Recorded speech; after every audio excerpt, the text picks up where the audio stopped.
subtle. But if the Gospel of the Ebionites was based on a work that was accepted into the New Testament, why on earth was it considered heretical? Well, if we study the accusations of their opponents, there's one shocking difference between the two texts. In Matthew's Gospel, Jesus is said to have been miraculously born of a virgin. But the Ebionites disagreed. So in their Gospel, the story of the Nativity. لاحظوا شيء مهم جدا جدا. بولس لم يتكلم على الميلاد العذري يسوع. هل معنى هذا ان بولس كان يؤمن ان يسوع ابن يوسف النجار؟ لم يتكلم نهائيا على الميلاد العذري للمسيح ابدا. They believed that rather than being conceived by the Holy Spirit in the womb of a virgin, Jesus was born the eldest son as a result of the sexual union between his parents, Mary and Joseph.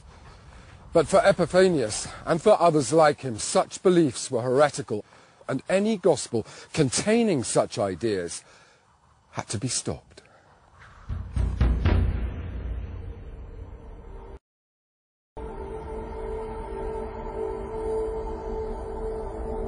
The problem with the rejection of the virgin birth was that it cast doubts on Jesus' divinity.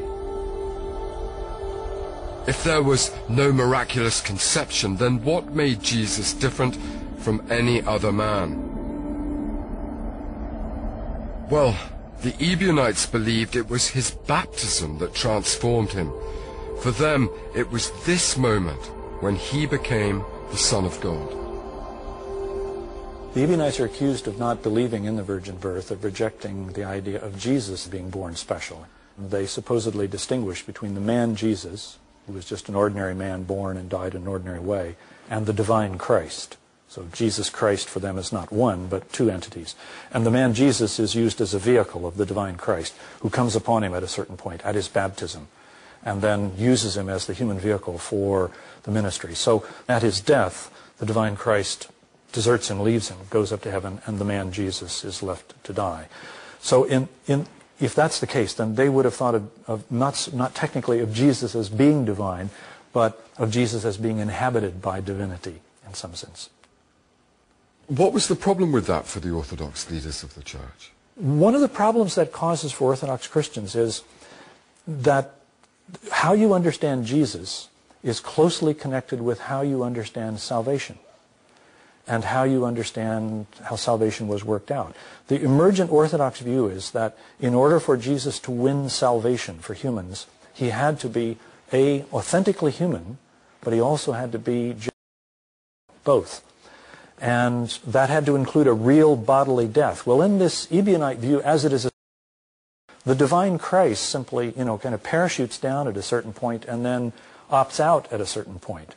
And the notion is you have a real separation, therefore, between the divine and the human, which prevents the two from having a real power and efficacy for salvation.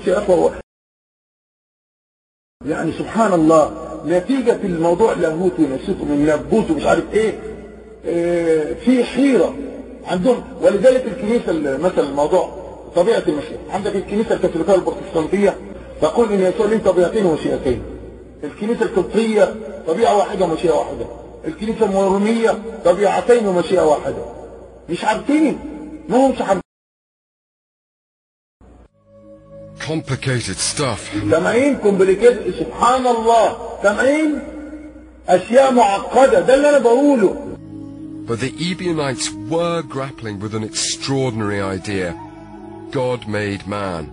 And perhaps it's precisely the complexity of the concept that explains why Gospels like those of the Ebionites and the Docetists were still circulating during the 3rd and 4th centuries. What they were discussing, after all, was not a simple question. The nature of Christ. يعني معنى الكلام ده يا اخوة، معنى الكلام ده ان في القرن الاول والثاني والثالث كان هناك جدال كبير جدا على موضوع لاهوت المسيح. هل هو إنسان كامل؟ هل هو إله كامل؟ هل هو إله وليس إنسان؟ هل هو فقط إنسان؟ هل هو شخص ما بين الإله والإنسان؟ أو بالدليل والبرهان. كل الأناجيل دي بالدليل والبرهان.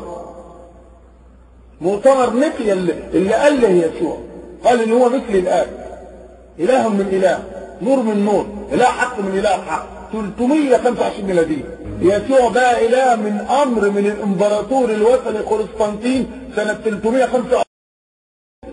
يسوع أصبح إله بأمر، اترقى من إنسان لإله بأمر من الإمبراطور الوثني سنة 325 ميلادية في مؤتمر نقيا. زي ما يكون واحد اترقى من عسكري بقى لواء أو مشير. تخيلوا ده أمر منين؟ من الإمبراطور قسطنطين الوثني سنة 325 ميلادية. And the philosophical contradictions that provoked were not ones that were going to be easily resolved. But the gospel of the Ebionites did achieve something. Along with the Docetic text, the gospel was one of the works which helped the early church to begin to define what was and what was not acceptable in the debate about Jesus' true nature. مصيبة والله عظيم فرق، والله مصيبة. من القرن الأول للقرن الرابع مش عارفين يحددوا طبيعة يسوع. 400 سنة. Without such works to react to, it might well have taken the church longer to clarify exactly what it meant when it claimed that Christ was both human and divine. The church's final doctrine stated that Jesus was God from God, but also truly human. It was a statement which immediately condemned the gospel of Peter and the gospel of the Ebionites to the dustbin of heresy.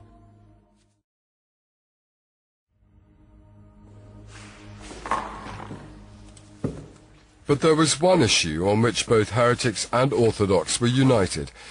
They all accepted that the books of the Old Testament, the Jewish Bible, was sacred. Well, almost united. There was one exception. His name was Marcion, and he was probably the greatest heretic the early church had to face.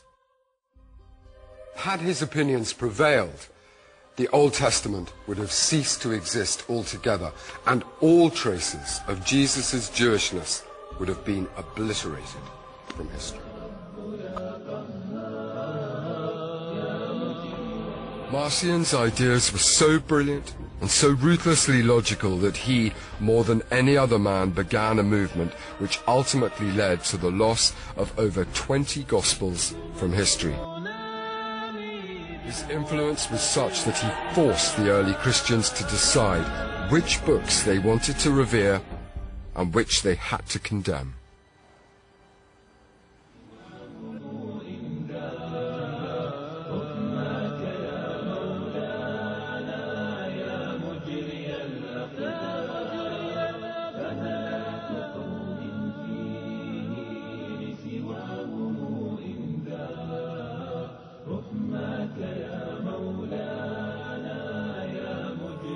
In 100 AD, a wealthy young man traveled from his birthplace on the coast of Turkey to the capital of the Roman Empire.